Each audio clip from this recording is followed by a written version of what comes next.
अंबाबाईच्या नावानं गोरक्षनाथ महाराज की, हिंदू हृदय सम्राट बाळासाहेब ठाकरे यांचा। आणि आजच्या या सभेला उशीर झालाय, आणखी 2 सभा आहेत, त्याबद्दल आपली उशिरा आल्याबद्दल सगळ्यांचीच दिलगिरी व्यक्त करतो। आणि आज उपस्थित जनसुराज्य पक्षाचे विनय कोरे साहेब, आपले सावकार धैर्यशील माने, सदाभाऊ खोत, सत्यजित देशमुख, सम्राट महाडिक, आनंदराव पवार, तानाजी सावंत, हनुमंतराव पाटील, संपतराव देशमुख, उत्तमराव पाटील, जयदीप कवाडे, सगळ्यांची नावं, चंद्रकांत पाटील, जयसिंगराव शिंदे, रणजित सिंग नाईक, अरे 2-2 याद्या दिल्यात, प्रतापराव समित कदम, हे तर आपलाच आहे रे, हे घे, कोणाची नावं राहिली असतील तर माफ करा, ज्याने यादी दिली त्याची जबाबदारी आहे। खरं म्हणजे ही जी निवडणूक होती आहे, ही निवडणूक फक्त धैर्यशील मानेंची नाही, ही निवडणूक हातकणंगलेची किंवा शिराळ्याची नाही, ही निवडणूक आहे बांधवांनो आणि भगिनींनो देशाची। ही देशाच्या विकासाची निवडणूक आहे, ही देशाच्या प्रगतीची निवडणूक आहे। आणि ही निवडणूक आहे या देशाचे, फक्त देशात नाही तर जगभरामध्ये लोकप्रिय असलेले नरेंद्र मोदीजी यांची निवडणूक आहे। आणि म्हणून मी आपल्याला विनंती करायला आलोय। खरं म्हणजे मगाशी या ठिकाणी सांगितलं की बाळासाहेबांचा एक सच्चा शिवसैनिक, आज जी अनैसर्गिक युती झाली होती, ती युती खरं म्हणजे तोडण्यासाठी आणि नैसर्गिक युती जोडण्यासाठी एकनाथ शिंदेने प्रयत्न केला। आणि तुमच्या सगळ्यांच्या मनातलं सरकार, बाळासाहेबांच्या विचाराचं सरकार आपण राज्यात स्थापन केलं। खरं म्हणजे मोठ्या संघर्षानंतर काँग्रेसच्या दावणीला बांधलेली शिवसेना सोडवण्याचं काम या एकनाथ शिंदेने केलेलं आहे। आणि बाळासाहेबांचा धनुष्यबाण सोडवण्याचं काम एकनाथ शिंदेने केलंय।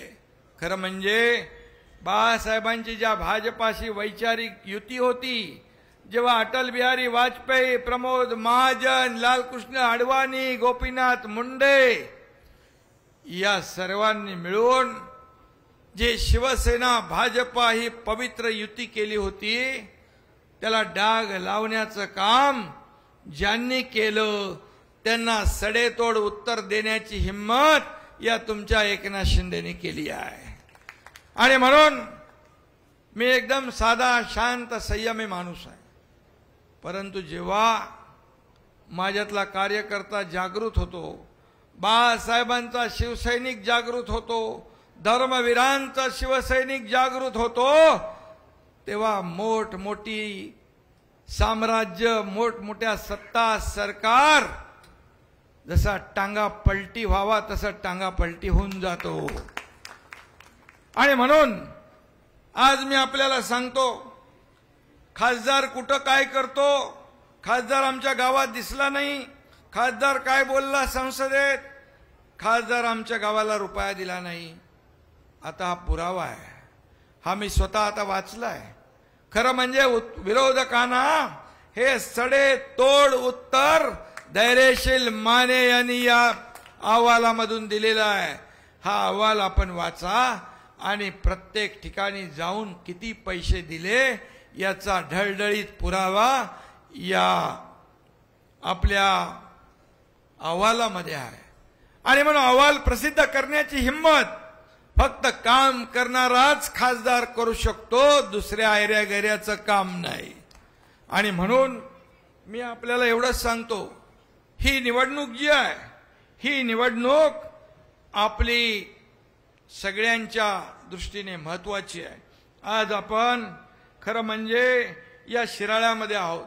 जसं मगाशी सत्यजित आबांनी सांगितलं की ये आपला डोंगराळ भाग, तुमचा शिराळा डोंगराळ भाग, तसं माझाही जन्मगाव डोंगराळ भाग आहे. जावळी, प्रतापगड, महाबळेश्वर. त्यामुळे जसं शिवाजीराव देशमुख डोंगरी भागाचे शिल्पकार होते, तशी आपली नाळ एकमेकांमध्ये जुळलेली आहे. हा एकनाथ शिंदे देखील अति दुर्गम भागातून आला.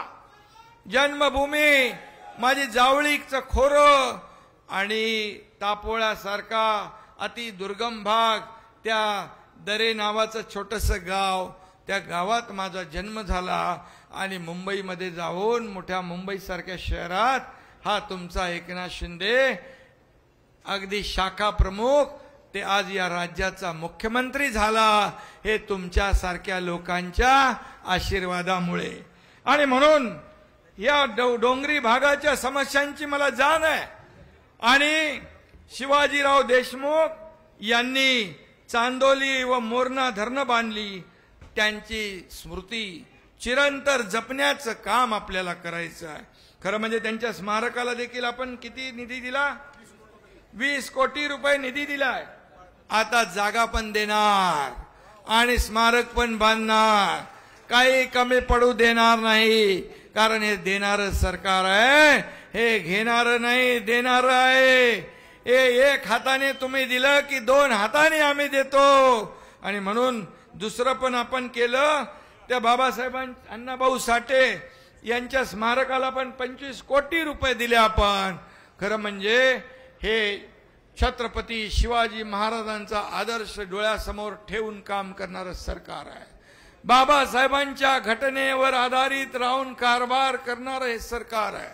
आणि म्हणून मी आपल्याला एवढंच सांगतो, या अण्णासाहेब साठे स्मारक, संभाजी छत्रपती धर्मवीर संभाजी महाराज स्मारकासाठी 18 कोटी रुपये, त्याचबरोबर डावा कालवा 80 मीटर योजना, या ठिकाणी देखील 25 कामं आपल्याला करायची आहेत. त्याला देखील त्यामुळे या उत्तर भागामध्ये, उत्तर आणि पश्चिमला सिंचनाचा मोठा फायदा होईल. तुम्हाला मी सांगू इच्छितो की आपल्या सरकारने, पूर्वीच्या सरकारने फक्त 2.5 वर्षात 4 सुपरमा दिल्या होत्या सिंचन प्रकल्पाला.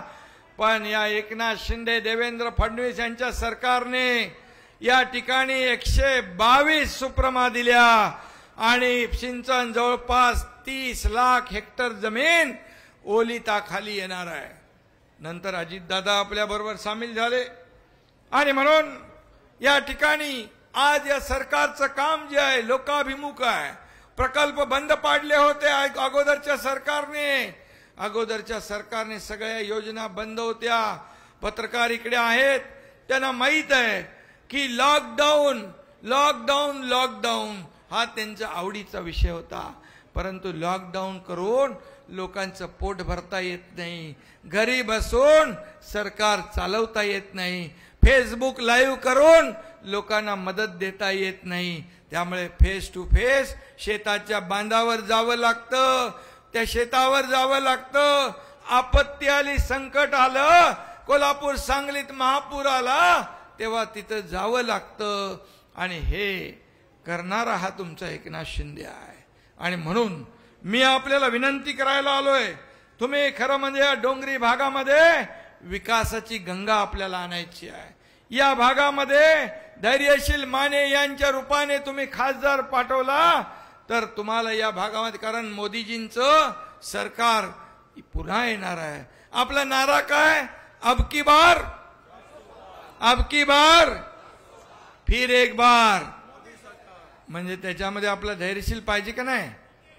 धैर्यशील माने या 400 मध्ये आपला तिकडे हात वर करायला पाहिजे, मोदीजींचे हात बळकट करायला पाहिजे, तुमच्या शिराळा भागामध्ये विकास करायला पाहिजे. तिकडे दुसरं आपलं संजय मंडलिक आहेत, तिकडे देखील तुमचे पै पाहुणे आहेत, तेही आपल्याला हे दोन्ही लोक. आणि इथं पण आहे ना आपलं सांगलीत संजय काका आहेत आणि हे आपले सगळे लोक या ठिकाणी निवडून आले पाहिजे। आणि म्हणून तुमचं धैर्यशील मानेला मत म्हणजे मोदीजींना मत, महायुतीला मत म्हणजे मोदीजींना मत, धनुष्यबाणाला मत म्हणजे मोदीजींना मत, आणि मोदीजींना मत म्हणजे या देशाच्या विकासाला मत। आणि म्हणून मी मगाशी सांगितलं की ही निवडणूक जी आहे ही निवडणूक फक्त धैर्यशीलची नाही, ही निवडणूक या देशाची आहे। आणि म्हणून मी एवढंच आपल्याला सांगतो की मी जास्त काय कुणावर टीका करणार नाही, परंतु मी जे कोणी काम करेल त्याचं क्रेडिट घेतलं पाहिजे। काम न करता दुसऱ्याच्या जीवावर, आईजीच्या जीवावर बाईजी होणं कधी बरोबर नाही। सावकारजी काय म्हणताय? आणि म्हणून मी एवढंच सांगतो तुम्हाला, सत्यजित आहेत, सम्राट आहेत, इंजेक्शन देऊन झाले 2 वर्ष। आता मी डॉक्टर नसलो तर ऑपरेशन करतो, जयदीप म्हणतो त्यांचं इंजेक्शन दिले, मी डॉक्टर नसलो तरी सर्जरी करतो। ते ऑपरेशन 2 वर्षापूर्वी मी केलं। कुणाचा गळ्याचा पट्टा गेला, कुणाचा कमरेचा पट्टा गेला, तुरु तुरु सगळीकडे फिरू लागले, म्हणजे मला क्रेडिट आहे की नाही? घरात बसणारे लोक बाहेर आले, दिसायला लागले, आज त्याचं क्रेडिट मला दिलं पाहिजे। आणि म्हणून मी एवढंच सांगतो की मला कुठलीही हाव नाही, मला कुठल्याही पैशाचं मोह नाही। जे काही खोके वगैरे जे पाहिजे, ज्यांना खोक्याशिवाय झोप येत नाही, उठता बसता खोके पुरत नाहीत। कोणीतरी मध्ये सांगितलं ना कंटेनर लागतात, आता ते कंटेनर, सावकार कंटेनर कुठून कुठे पोचले हे हळूहळू बाहेर येईल, त्यातला एक एक किस्सा बाहेर येईल। जाऊ द्या, ते आपण मी बोलत नाही, परंतु सत्तेसाठी, खुर्चीसाठी ज्यांनी बाळासाहेबांचे विचार, त्यांना विचाराला मूठमाती दिली, बाळासाहेबांचे विचार सोडले, काय मिळालं तुम्हाला? पण या एकनाथ शिंदेने शिवसेना वाचवण्यासाठी जीवाचं रान केलं, धाडस केलं। काय होईल माहित नाही, सत्तेकडे लोक जातात, पण हा एकनाथ शिंदे सत्तेला ठोकर मारून पाय उतार झाला। आणि या राज्यामध्ये नव्हे देशामध्ये, जगभरातल्या 32 देशाने ती नोंद घेतली की 50 आमदार या एकनाथ शिंदेवर विश्वास ठेवून सत्तेला ठोकर मारून बाहेर पडले। कधी बघितलं होतं हे? एक ग्रामपंचायत नगरसेवक पण इकडचा तिकडे जायला विचार करतो, परंतु हा विश्वास आहे, हा विश्वास आहे। आणि मी म्हणून दिलेला शब्द पाळतो। एकदा शब्द दिला, एकदा कमिटमेंट केली की मी माझं स्वतःचं पण ऐकत नाही, हा माझा स्वभाव आहे। आणि म्हणून आज मी खऱ्या अर्थाने जास्त काय बोलत नाही, परंतु मी एवढंच सांगेन की आपण एवढंच पोचवा, या राज्यामध्ये 2 वर्षात केलेली कामं, या देशामध्ये मोदीजींनी 10 वर्षात केलेली कामं, आज 2 वर्षामध्ये शेतकरी, कष्टकरी, कामगार, महिला भगिनी, माझा युवा वर्ग आणि ज्येष्ठ बांधव भगिनी यांच्यासाठी या सरकारने अनेक योजना केल्या। त्या योजनांमध्ये मी जाऊ इच्छित नाही, आणखी दुसऱ्या 2 सभा आहेत, परंतु या योजना आणि निर्णय शासन आपल्या दारीसारखे आपण लोकांपर्यंत पोहोचवा। 10 वर्षामध्ये मोदीजींनी एवढं काम केलं की 50-60 वर्षात काँग्रेसला ते जमलं नाही, पुढच्या 100 वर्षात देखील जमणार नाही। आणि मग कोणाला मत देणार तुम्ही?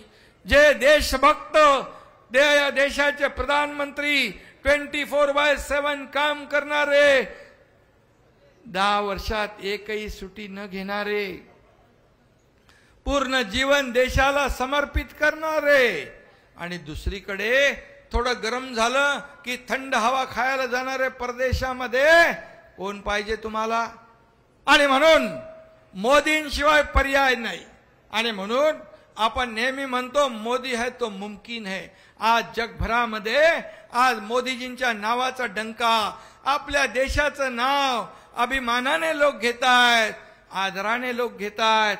आज आपला भारत बोलतो, जग ऐकतं। आज आपला भारत देश बोलतो, जग हलतं। हा परिणाम आहे। पूर्वीची परिस्थिती बघा आणि आजची परिस्थिती बघा। आणि म्हणून देशाला पुढे न्यायचं असेल, देशाला महासत्ता बनवायचं असेल, देशाची प्रगती करायची असेल तर मोदींशिवाय पर्याय नाही. आणि म्हणून काँग्रेस म्हणत होती गरिबी हटाव, गरिबी हटाव. गरिबी हटली नाही, पण गरीब हटला. मोदीजींनी 25 कोटी लोकांना गरिबीतून वर काढलं, दारिद्र्य रेषेच्या बाहेर काढलं. 80 कोटी जनतेला पुढचे 5 वर्ष मोफत राशन देण्याचा निर्णय त्यांनी घेतला. पीएम आवास योजनेमध्ये घर बांधण्याचा निर्णय घेतला. म्हणजे रोटी कपडा मकान देणारा हा प्रधानमंत्री आहे. आणि आता कोणीतरी काँग्रेसच्या माणसाने कुठं पित्रोदा, सॅम पित्रोदा म्हणाला की माणूस मेल्यानंतर त्याची संपत्ती 55% सरकार जमा करायची. तुमचा डोळा त्या लोकांच्या संपत्तीवर. अरे एखादा कर्ता पुरुष एकदा जन्माला आलेला माणूस मरणारच, पण मग त्याची प्रॉपर्टी तर मुलाबाळांसाठी करतो, आपल्या कुटुंबासाठी ठेवतो. ती तुम्ही काढून घेणार, देणार तर नाही. इकडे मोदींनी रोटी कपडा मकान दिला आणि तुम्ही त्यांचं घर संपत्ती काढून घेताय. कोण तुम्हाला मतदान करणार? आणि म्हणून या देशामध्ये एक प्रधानमंत्री मोदीजींच्या रूपाने आपल्याला लाभलेला आहे. खरं म्हणजे आज ज्या पद्धतीने या देशाचा विकास होतोय, देशाची प्रगती होते, माझ्या माता भगिनींना उज्ज्वला योजना असेल, जनधन योजना असेल, बेटी बचाव असेल, लखपती दीदी असेल, ड्रोन दीदी असेल, आपली लेक लाडकी योजना असेल, अशा अनेक योजना आपण महिलांसाठी केल्या. बचत गटाच्या माध्यमातून 15,000 चे 30,000 दिले. सीआरपीचं मानधन वाढवलं, 50% एसटी मध्ये सवलत दिली. आज आपल्या किती योजना आहेत. वयोश्री ज्येष्ठांसाठी वयोश्री योजना, तरुणांसाठी स्वयंरोजगार योजना, किती योजना आपण केल्यात. या योजना आपण पाठवा. आणि खऱ्या अर्थाने इथं देखील आपल्याला मी सांगतो, मगाशी सत्यजित आबांनी सांगितलं कुठलं रुग्णालय ते, कोकरूड ग्रामीण रुग्णालय. याला लोकनेते शिवाजीराव देशमुख यांचं नाव दिलं पाहिजे. त्याच्यातल्या ज्या काय अडचणी आहेत त्या बघू आपण आणि त्या दूर करू. त्याचबरोबर या ठिकाणी शिराळा एमआयडीसी आहे ती आपण मोठी करू. 2-3 हजार कोटीचे नवीन उद्योग आणू आणि आपल्या लोकांना काम देऊ, त्यांच्या हाताला रोजगार देऊ. हे आपलं सरकार आहे. आणि नागपंचमी जे आहे, मी पण गोरक्षनाथ अंबा मातेचा भक्त आहे आणि म्हणून या ठिकाणी नागपंचमीचा जो विषय माझ्याकडे जेव्हा आले रात्री, त्या धैर्यशील बरोबर बोलत होता, सांगत होता मगाशी. मी म्हणालो माझ्या कुठल्याही कार्यकर्त्यावर गुन्हा दाखल होता कामा नये. गुन्हा दाखल होता कामा नये. गुन्हा दाखल झाला का? आणि हेच बघा, हा कुठे गेला तो आपला इथला आपला जिल्हा प्रमुख, तिकडे गेला आनंद पवार, आमचा इथलाच एक युवा सेनेचा, काय त्या पोराचं नाव, कोळेकरला मुख्यमंत्री महाविकास आघाडीचे असताना मोक्कामध्ये जावं लागलं. मोक्कामध्ये अनेक लोकांना तडीपाऱ्या सहन कराव्या लागल्या. पण एकनाथ शिंदेच्या सरकारमध्ये एकाही कार्यकर्त्याच्या केसाला धक्का लागू देणार नाही, हा एकनाथ शिंदेचा शब्द आहे. आणि म्हणून मी आपल्याला एवढंच सांगतो, आपल्याला मनापासून धन्यवाद देतो की आपण एवढ्या उशिरापासून बसला होता. यायला उशीर झाला. सरकार इकडं, सावकार इकडे बसलेले आहे. सावकार काय, सरकारच आहे तुम्ही. आणि मगाशी धैर्यशील म्हणाला की अरे अष्टपैलू लागतो. अरे अष्टपैलू खासदार तिकडे जावं लागतं, बोलणारा जावं लागतं. परंतु आज मी इथं सांगतो की हे सावकार हे आजच्या या निवडणुकीमध्ये किंग मेकरच्या भूमिकेत आहेत, किंग मेकरच्या. आणि म्हणून जसं बाळासाहेब म्हणायचे, किंग बनण्यापेक्षा किंग मेकर बना. परंतु त्यांच्या वारस म्हणवणाऱ्यांना ती हाव सुटली, मोह सुटला, सगळं घालवलं, काय मिळवलं, सोन्यासारखी माणसं गेली, पक्ष गेला. आणि म्हणून मी एवढंच सांगतो, हा एकनाथ शिंदे सत्तेसाठी, खुर्चीसाठी कधीही पक्षाच्या इमानाबरोबर बाळासाहेबांच्या विचाराबरोबर कधी तडजोड करणार नाही हा शब्द मी आपल्याला देऊन जातो। आणि शिराळा या विकासासाठी जेवढे पैसे लागतील त्याला एकही पैसा कमी पडू देणार नाही आणि विजयाचा गुलाल उधळायला हा एकनाथ शिंदे पहिला शिराळामध्ये येईल एवढं सांगतो। धन्यवाद। जय हिंद, जय महाराष्ट्र।